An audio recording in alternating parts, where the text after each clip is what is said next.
আজকের আমার রেসিপি হলো কাশ্মীরি আলুর দম। তো নমস্কার, উদরপূর্তি চ্যানেলে আপনাদের সবাইকে স্বাগত। তাহলে আজকের এই রেসিপি কাশ্মীরি আলুর দম কীভাবে বানাই আর কি কি উপকরণ লাগে আপনাদের সাথে আমি শেয়ার করছি। এখানে আমি 10টা আলু নিয়েছি, মাঝারি সাইজের, খুব ছোটও না আবার খুব বড়ও না। আলুগুলো প্রথমে ভালো করে পরিষ্কার করে ধুয়ে আর্ধেক আর্ধেক করে কেটে কুকারে গ্যাসে আমি 2টো সিটি দিয়ে সেদ্ধ করে নিয়েছি। সেদ্ধ হবে অথচ আলুগুলো গলবে না, এরকমভাবে আমাকে সেদ্ধ করতে হবে কিন্তু। এবারে এই আলুগুলো আমি একটা বড় বাটির মধ্যে নিয়ে নিচ্ছি এবং এই আলুগুলোর মধ্যে আমি একটু মশলা দেব। তারপর গ্যাস জ্বালিয়ে কড়াইয়ে তেল দিয়ে, সম্পূর্ণটা সরষের তেলই রান্না হবে, ওই আলুগুলোকে ভালো করে একটু লাল লাল করে ভেজে নেব। আচ্ছা দেখুন, এই হলুদ আর লঙ্কা গুঁড়ো দেওয়ার সময় আমি না ক্যামেরাটা অন করতে ভুলে গেছি বলার সময়, তো আবার বলে দিচ্ছি। এই চামচেরই এরকম সামান্য ছোট্ট চামচ অল্প একটু হলুদ, আর এই চামচেরই অল্প একটু লঙ্কা গুঁড়ো দিয়েছি, আর খুব সামান্য একটু নুন দিয়ে দেব।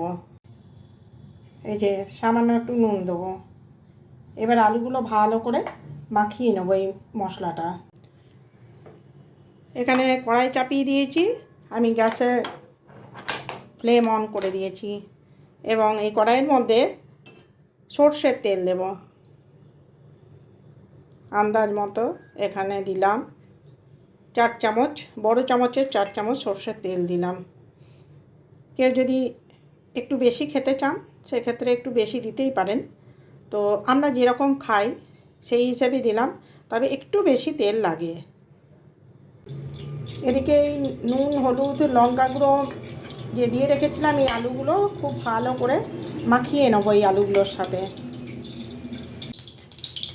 আলুগুলো খুব ভালো করে মশলা মাখিয়ে নিয়েছি এবং যতক্ষণ মশলা মাখাচ্ছিলাম ততক্ষণ আমার তেলটাও গরম হয়ে গেছে। দেখুন তেলটা গরম হয়ে গেছে। এবার এই তেলের মধ্যে আমি সমস্ত আলুগুলো খুব সাবধানে আস্তে আস্তে ছাড়তে হবে যাতে তেল না ছিটকে আসে।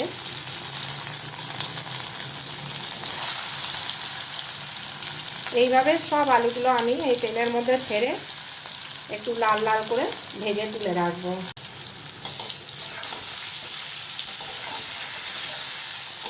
খুব ভালো করে লাল লাল হওয়া পর্যন্ত আমি আলুগুলো ভাজবো। এক পিঠ হলে আবার আরেক পিঠ লাল করে ভেজে তারপর আমি বাকি রান্নাটা করব। আলুটা আমি লাল করে ভেজে তুলে রেখেছি।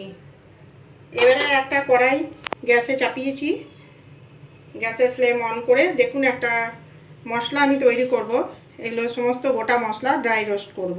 এখানে আছে 1 চামচ গোটা মৌরি, এখানে 1 চামচ গোটা জিরে, এখানে আছে 1 চামচ ধনে, গোটা ধনে, আর এই যে 2টো এলাচ, আর এই ছোটো 4 টুকরো এটা দারচিনি নিয়েছি। এগুলো সমস্ত আমি এই কড়াইয়ে দিয়ে একটু নাড়াচাড়া করে ড্রাই রোস্ট করব।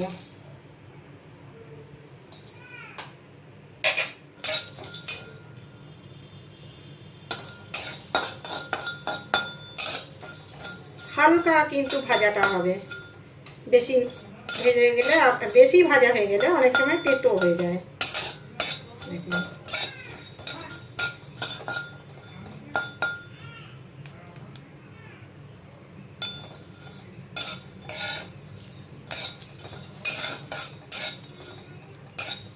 গ্যাসের ফ্লেমটা কমিয়ে দিয়ে ভাজতে হবে যাতে পুড়ে না যায়, অথচ হালকা ভাজা। যখন একটা সুন্দর গন্ধ বেরোবে ভাজার মধ্যে দিয়ে, তখন কিন্তু গ্যাসের ফ্লেম আমি অফ করে দেবো এবং এটা ঠান্ডা করে মিক্সারে আমি এটা গুঁড়ো করে নেব। গ্যাসের ফ্লেম অফ করে দিয়েছি, এবার এটা ঢেলে আমি ঠান্ডা করতে দেবো। এখন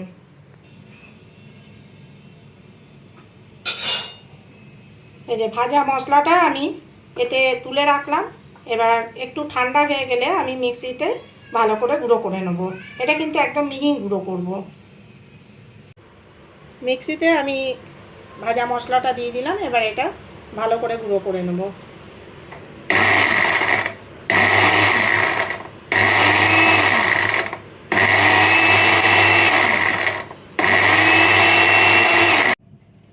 ভাজা মশলাটাকে মিক্সিতে আমি ফাইন গুঁড়ো করে নিয়েছি।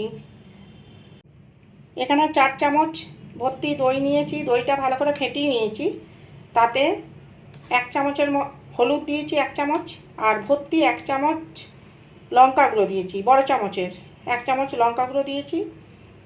এবার ঝালটা যে যেমন খাবেন সেই অনুযায়ী কিন্তু ঝাল দেবেন। আমি দিয়েছি কাশ্মীরি রেড চিলি, তার সাথে রং হওয়ার জন্যে।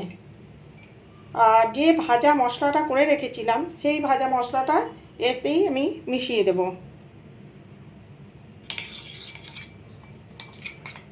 এতেই সমস্ত মশলাটা দিয়ে মিশিয়ে দিলাম। এবার ভালো করে এটাকে ফেটিয়ে নেব।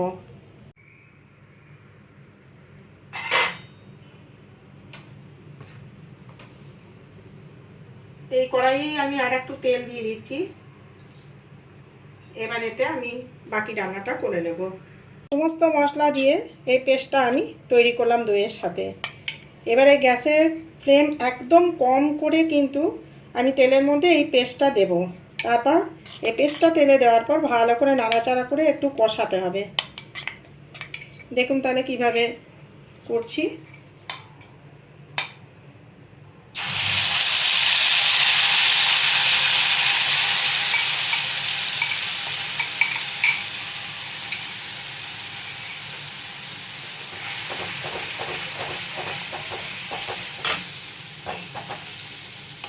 প্রথমে গ্যাস কম করে পুরো দইয়ের এই মিশ্রণটা ভালো করে কষিয়ে নিতে হবে একটু সময়, 2-3 মিনিট। তারপরে গ্যাসের ফ্লেমটা বাড়াবেন। তাহলে কি হবে, দইটা ফাটে না। আর প্রথম থেকেই যদি গ্যাসের ফ্লেম বাড়ানো থাকে তাহলে দইটা ফেটে যাওয়ার চান্স থাকে।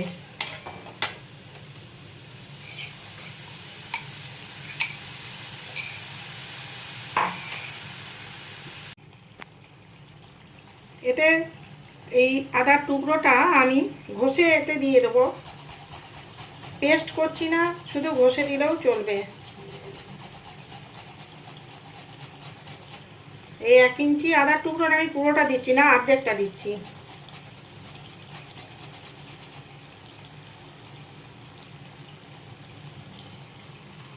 এবার ভালো করে কষাতে হবে।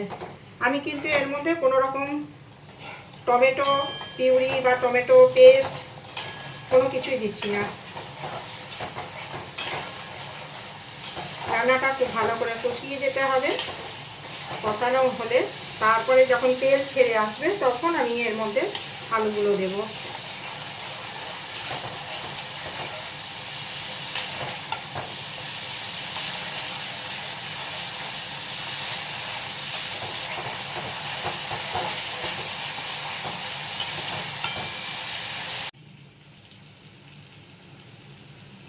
আমি এই চামচের 1 চামচ নুন দিচ্ছি।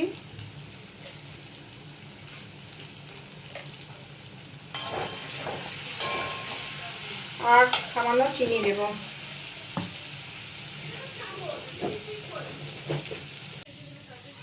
চিনি দিলাম অল্প।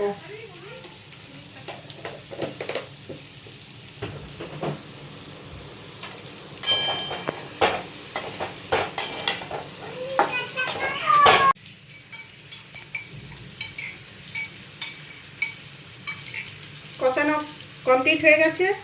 যে বাটিতে আমি দইয়ের পেস্টে মশলা বানিয়েছিলাম সেই বাটিতে করে আমি পরিমাণ অনুযায়ী জল দিচ্ছি।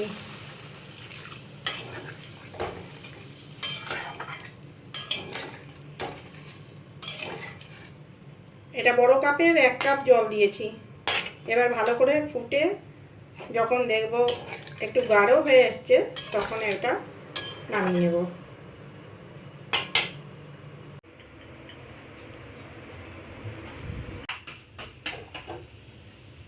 আজকের এই কাশ্মীরি আলুর দম আমি সার্ভ করেছি পনির পরোটার সাথে। এই রেসিপিটা আপনার জিরা রাইস, লুচি, পরোটা বা ফ্রাইড রাইস সব কিছুর সাথেই ভালো যাবে। আজকের আমাদের রেসিপি হচ্ছে রাত্রের পনির পরোটা আর কাশ্মীরি আলুর দম। আশা করছি আপনাদের এই রেসিপি খুব ভালো লাগবে।